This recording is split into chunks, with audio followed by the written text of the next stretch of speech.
नमस्कार प्रिय दर्शकों, स्वागत है आपका अपना चैनल श्री हरि ज्योतिष में। आज का ये कार्यक्रम आप सभी धनु राशि के जातकों के लिए बेहद खास है, क्योंकि आज हम अगस्त 2024 का मासिक राशिफल लेकर के आए हैं। तो अगस्त में कैसा रहेगा आप सबका धन, शिक्षा, स्वास्थ्य, व्यापार और प्रेम जीवन, आज हम इस विषय में विस्तार से चर्चा करेंगे।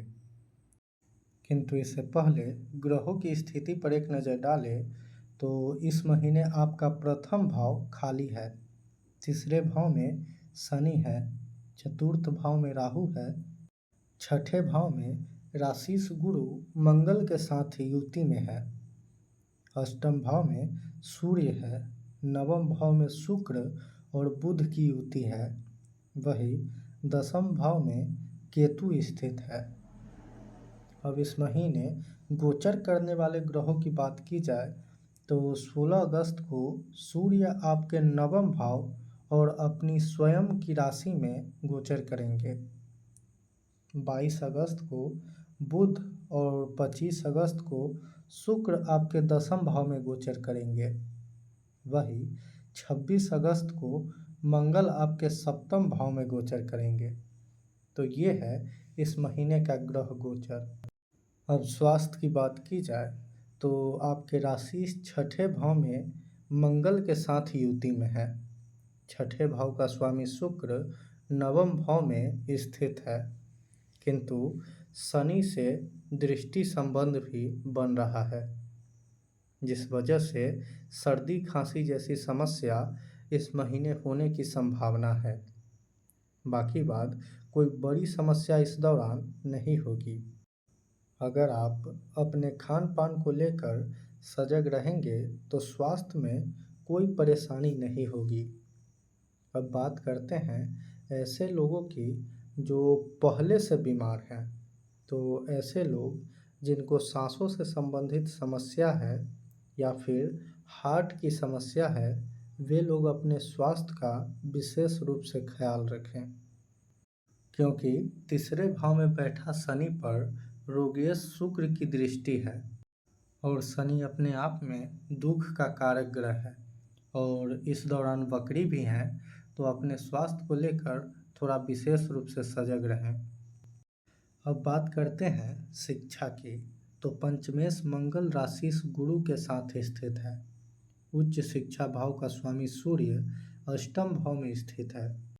अष्टम भाव इंजीनियरिंग, खोज, विज्ञान आदि का होता है, इसलिए ये महीना छात्रों के लिए उत्तम है और विशेष रूप से इंजीनियरिंग, मेडिकल या फिर साइंस से संबंधित जितने भी छात्र हैं उनके लिए ये महीना उत्तम है।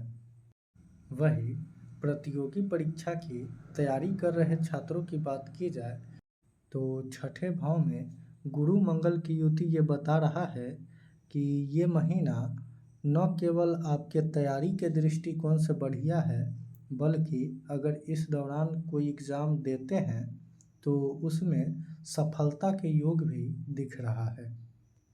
अब आर्थिक स्थिति की बात करें तो आपके धनेश शनि है और वक्री अवस्था में है। जब कोई ग्रह वक्री होता है तो उस ग्रह का बल में वृद्धि होता है। वही राशिपति गुरु की नवम दृष्टि भी आपके धन भाव पर है, यानी ये महीना आपके धन के लिहाज से सर्वोत्तम है। इस महीने अच्छे मात्रा में धन की प्राप्ति होगी। अगर आपने किसी को अपना पैसा उधार दिया हुआ है तो वहाँ से भी आपको पैसा मिलने के योग हैं। हालांकि जिनका शनि पीड़ित है उनको धन को लेकर सतर्क रहना होगा। अब कार्य क्षेत्र की बात करें तो कर्म भाव में केतु है, छठे भाव में गुरु मंगल है और गुरु की पंचम दृष्टि कर्म भाव पर है। क्योंकि गुरु की दृष्टि दसम भाव पर है, इसीलिए आपका व्यवसाय ठीक ठाक रहेगा, किंतु केतु भी दसम भाव में है तो व्यवसाय में अवरोध भी देखने को मिलेगा। यानी व्यवसाय कर रहे लोगों के लिए ये महीना मिला जुला रहेगा। वही नौकरी कर रहे लोगों की बात की जाए तो आप लोगों को इस महीने विदेश से कोई अच्छा ऑफर मिलने के योग हैं। जो लोग स्वदेश में रहकर नौकरी कर रहे हैं उन लोगों को इस महीने अपने नौकरी को लेकर मानसिक तनाव रहेगा। अब प्रेम जीवन की बात की जाए तो गुरु मंगल का छठे भाव में योग बन रहा है। छठा भाव प्रेमी का धन होता है और प्रेम कारक शुक्र जो छठे का स्वामी भी है आपके भाग्य भाव में स्थित है।